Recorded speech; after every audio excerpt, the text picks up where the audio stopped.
Salut. Dans un premier temps, je vais t'expliquer dans le rechargement du 308, la préparation des douilles. Voilà, c'est une douille tirée, on voit très bien. Donc le premier outil que je vais utiliser, c'est le désamorceur. Juste je désamorce. Je désamorce, une fois que c'est désamorcé, je vais pouvoir nettoyer mes douilles et après on verra le recalibrage. Donc le premier outil, c'est le désamorceur. Alors celui-là, on peut y mettre un bushing après. Il va faire en calibreur deux bushings, que de coller, pardon. Avec un bushing, il y aura qu'à le coller. Mais dans un premier temps, sans le bushing, on va enlever l'amorce. Alors, on va voir ça. Alors, on va venir sur la presse. Là, je dérègle mon outil complètement. Je monte le bélier, on le voit ici.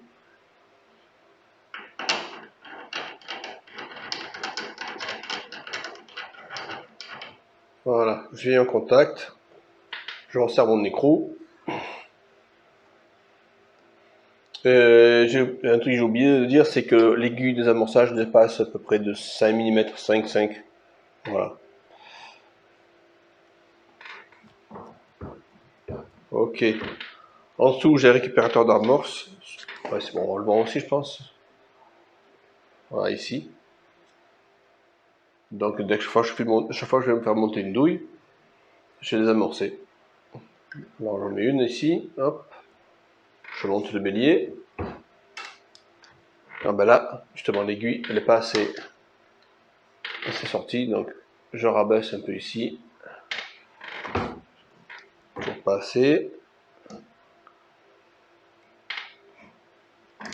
Voilà. On va revenir ici. Et là, c'est désamorcé. Je en fais une série, comme ça. Après, je nettoie mes puits d'amorce. Là, à chaque fois que je nettoie une cartouche, enfin un étui, soit je le rends dans le bac, ou alors carrément je pose. Voilà, ici. En même temps, ça fait une petite visite de l'atelier derrière. Allez, hop. Et je continue sur les autres. Après je te reprends sur le reste. Ça y est, il est réglé.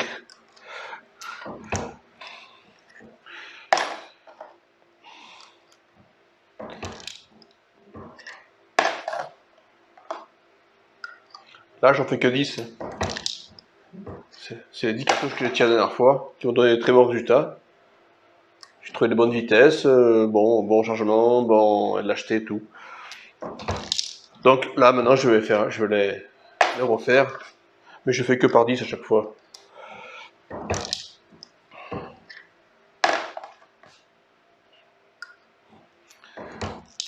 Voilà. Désamorcé. Je les ai mis dans les bacs. Hop. Maintenant, je vais sortir un tout petit pour nettoyer les puits d'amorce. Alors moi, j'utilise ça. C'est pas un outil exprès, c'est une petite fraise. Là. Ça me gratte très bien le puits. Je sais pas si on arrive à bien voir là. Bon bref, c'est pas facile à faire mise au point. Là, ça me gratte très bien le puits d'amorce. Là ici. Bon, bien sûr, là, je ne le fais que de perceuse. Hein. Alors, je vais reprendre de suite. Je fais une pause juste pour sortir les outils. Et on voit comment je procède. Et après, je nettoierai l'intérieur de la douille. Voilà. J'ai une petite brosse aussi, pareil. Pour nettoyer l'intérieur. C'est rare que je les passe dans un appareil. Hein, ou, que ce soit... Bon, peu importe. Bon, me voilà avec la perceuse prête, avec l'embout. Et mes douilles. Et on va commencer. Ce que je vais faire, je vais mettre un peu de lumière quand même. On y va un peu plus clair. Ouais, quand même. Je vais à ma main. Quoique, pour mieux le voir.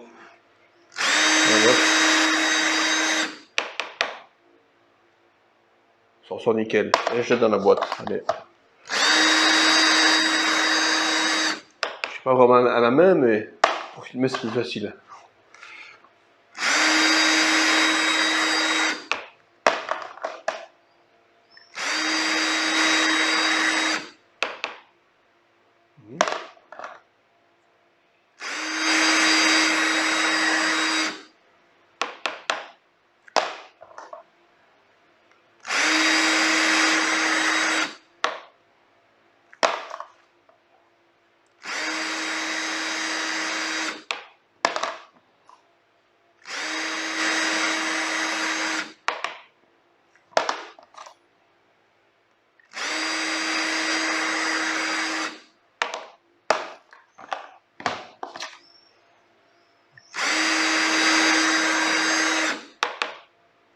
fait de changer les bacs de place. Et je vais prendre de quoi nettoyer l'intérieur du collet. Alors j'enlève mon embout, hop, je le remets à sa place. Est-ce que j'ai pas pris un peu gros celui-là? Oui, j'ai pris un peu gros. C'est pas le sien il est là.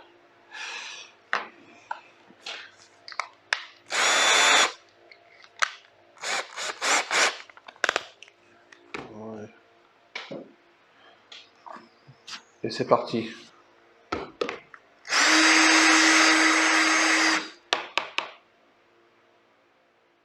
Très correct.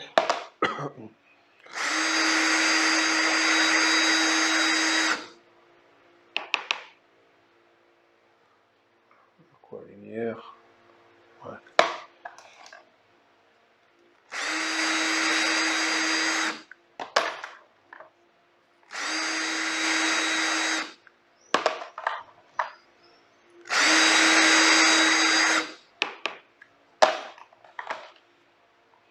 Ah, ça enlève pas mal de résidus quand même. Hein.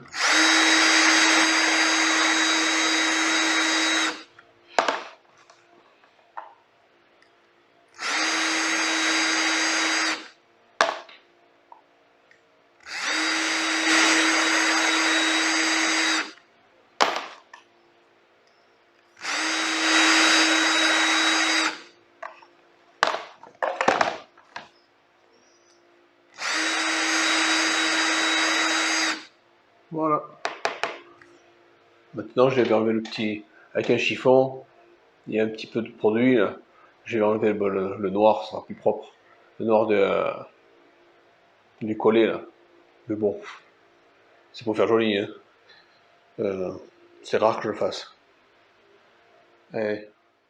Bon, maintenant, je vais vérifier la longueur de la cartouche jusqu'à l'épaulement, afin de voir si je peux la chambrer dans mon arme. Bon, là, ce sont des cartouches qui ont été tirées avec pas beaucoup de poudre. Il n'y a pas de surpression. Normalement, elles n'ont pas vraiment bougé. Mais on va quand même les vérifier. C'est-à-dire que, normalement, quand je les tire avec une charge plus importante, je sais qu'elles peuvent prendre la forme de ma chambre. Et je vais parler en pouces, hein, parce que les outils, c'est en pouces.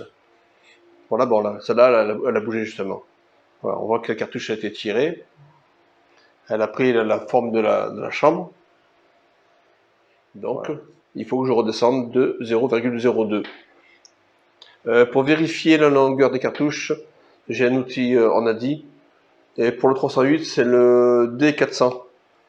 Je sais pas, on peut pas le voir, on ne verra pas à la caméra. Bon, c'est le D400. C'est marqué, c'est dans les tables hein, avec les outils.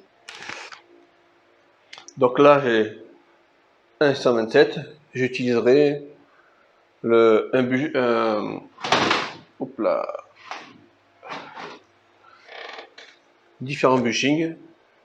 Et sur mesure, je regarderai si je descends bien des 0,02. Voilà. Donc, tout d'abord, je vérifie mes cartouches. Celle-là, je sais qu'il faut la refaire.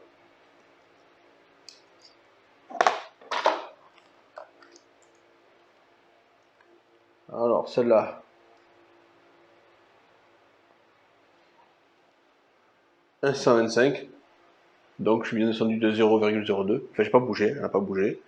Je la mets de côté, je la mets dans le bac. Celles qui sont bonnes, je les mets à côté. Je vais les mettre ici.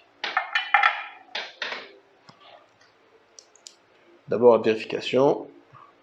Et après, on bougera le 1,626. Ça se chambre. Je ne touche pas.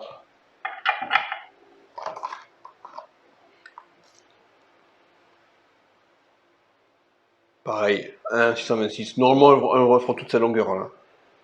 Vu le rechargement que j'ai, elles ne dépasseront pas cette longueur. Et ainsi de suite. Pareil. 1,626.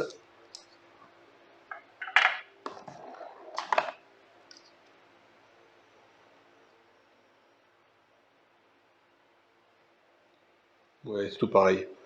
Ouais, voilà. Cela se change sans problème.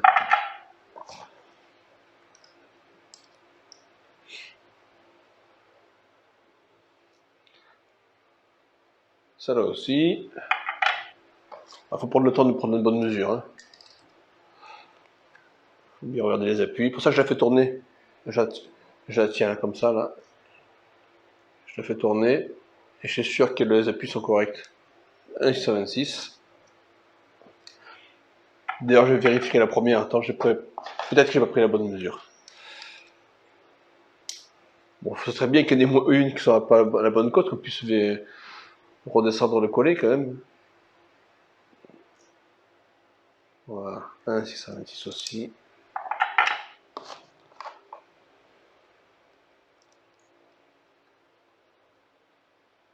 Ah, voilà, quand même. Bah, j'en ai que deux. 1,127, ça là, elle a pris la forme d'un charbon aussi. Voilà. Allez, on va reprendre. Hein. Je vais sortir les bushings qu'il faut. Et puis on va voir comment ça se passe. Et maintenant, je prends les bushings. Alors, j'ai différents bushings là. Shallow-der, pourquoi je dis bushing tout à l'heure? Shallow-der, pardon. On voit quand ça démarre de 0, 10, 0,8, 0,6, 0,4 et 0,2. Normalement, on commence par le plus haut, 0,10, et au fur et à mesure, on descend. Bon, moi, je connais déjà mon bushing, hein. Mon shallow-der. Je sais que c'est le 0,8. Il est déjà en place.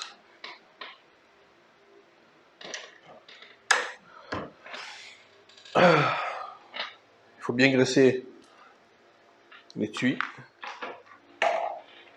Là, il faut le recalibreur intégral, full. On va descendre, on va voir la mise en place. Voilà. Donc, pareil, je monte le bélier. Je viens en contact. Une fois que je suis en contact,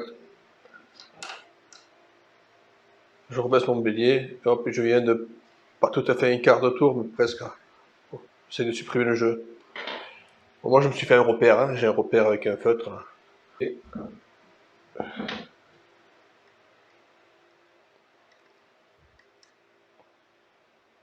je peux remonter le bélier. Et maintenant, je vais pouvoir contrôler. Ouais, je sais pas. C'est moi qui relâchais mon. Alors c'est tout du top là. Voilà. Là, si on le voit. Ouais, c'est pas évident de le voir. Oui, ici, on le voir. Ouais, on le voit là. Voilà, on le voit bien là. Voilà, impeccable. Voilà, on va finir la préparation des douilles. Et on va recalibrer le collet. Une partie. Bon, calibrage partiel du collet. Donc pour ça, il me faut mon calibreur et mon bushing. Là, je prends un bushing de 335 pour avoir 3 de tension au collet. C'est-à-dire que je vais me retrouver à 338. Quand j'ai mon ogive